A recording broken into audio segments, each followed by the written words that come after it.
We're close to completing the fourth chapter of Bava Metzia. It's the chapter of, we could say, abuse. We've been saying price gouging, fraud. And as we approach the kind of the crux of the chapter, there are two crucial Mishnayot, two crucial paragraphs, which define the boundaries of where gouging can and cannot take place. And these are both crucial Mishnayot, and we're going to take them one at a time. So one today and one at the next session. But the Mishnah begins by, if you like, constraining the boundary of fraud or the boundary of gouging. And it says, Elu dvarim she'ein lahem ona'ah. There are certain things to which price gouging just does not apply. Do not apply at all. In the next Mishnah, we'll find, by the way, a surprising set of areas to which it does apply. So in the next Mishnah, we're going to expand the definition. But in this Mishnah, we're going to restrict it. There are certain things. Elu devarim she'ein lahem ona'ah. Price gouging just does not apply. And what are we talking about here? Well, let's look at the list. Ha'avadim ve'hashtarot ve'hakarkaot ve'hahekdeshot. Slaves, debt documents, acquisition of land, property, in other words, and dedications to the temple, stuff that's dedicated to the temple. We can't be accused of price gouging on these items. And the rationale is not necessarily clear in this halacha. Maybe it's because the market price of these things cannot be immediately determined. And we'll see the Mishnah will come to that question a bit in a few lines, because what's the value of a slave or of a document or land? Maybe that's the issue. But we can also learn it out from the verses. So you remember that when we introduced the concept of price gouging, we relied on a verse in Vayikra. Vechi timkuru mimkar amitecha or kano miyad amitecha. When you sell something to your neighbor, or you buy from your neighbor's hand, or kano miyad amitecha, you buy from your neighbor's hand. The hand is really crucial. Al tonu ish et achiv. You shall not wrong one another. You can't rip someone off on something that passes hand to hand. And we learned, by the way, that the acquisition of movable property in the time of Mishnah, the change of legal title, happens when someone picks up the object in their hand.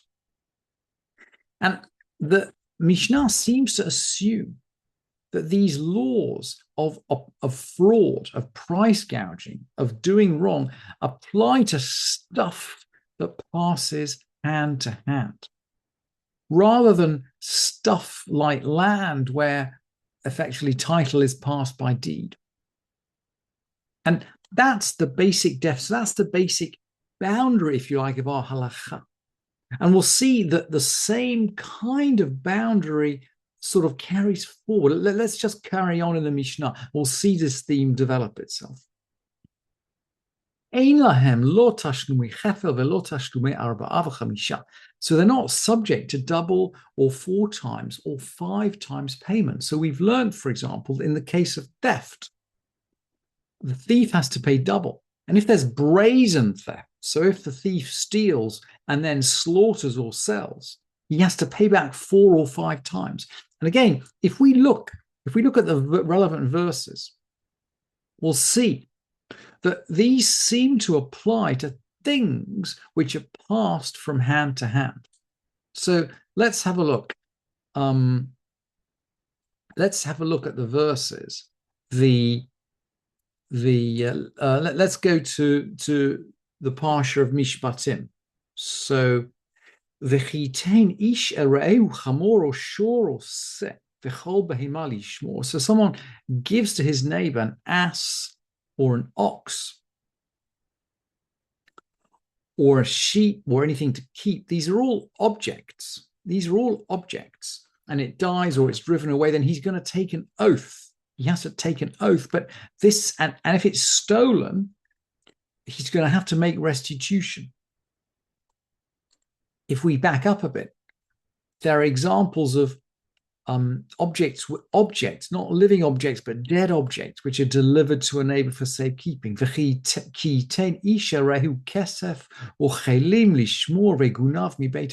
Someone delivers to his neighbor money or vessels to keep, and it's stolen.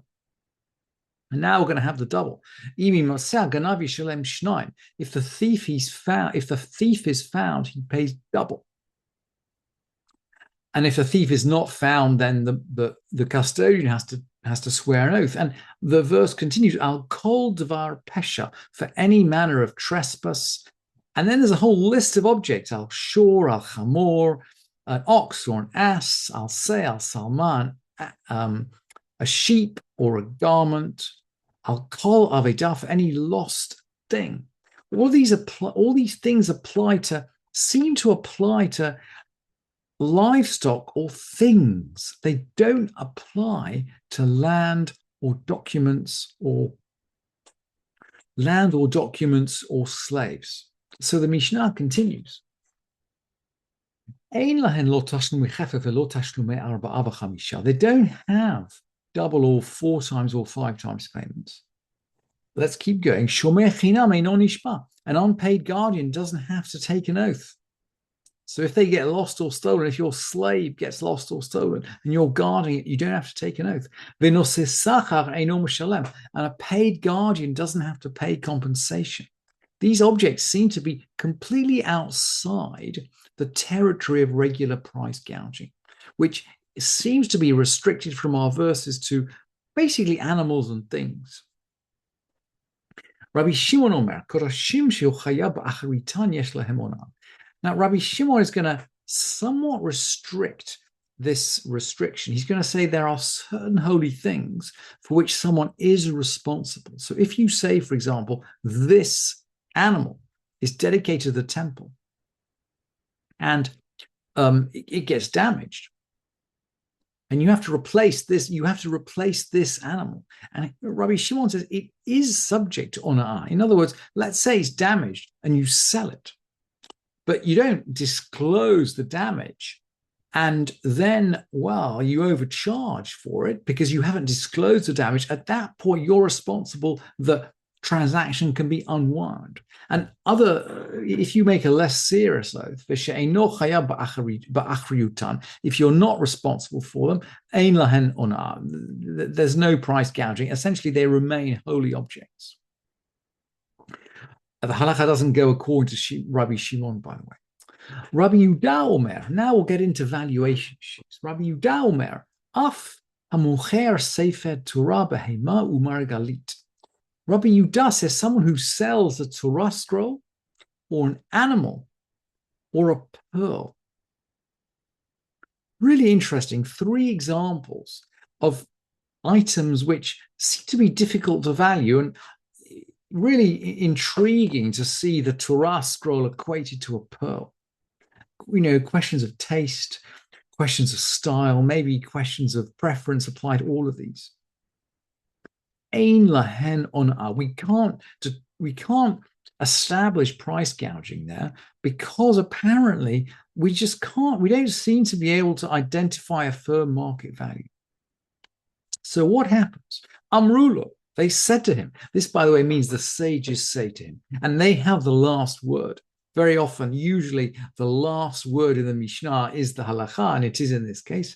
Amrulo, lo amru ela et elu. They only mentioned these, i.e., the Mishnah only mentions slaves and debt documents and land and dedications to the temple. All these other objects are indeed subject to price gouging. You can rip someone off, selling them a Torah scroll or an animal or a pearl, and they can unwind the transaction if the overcharging is more than 1/6.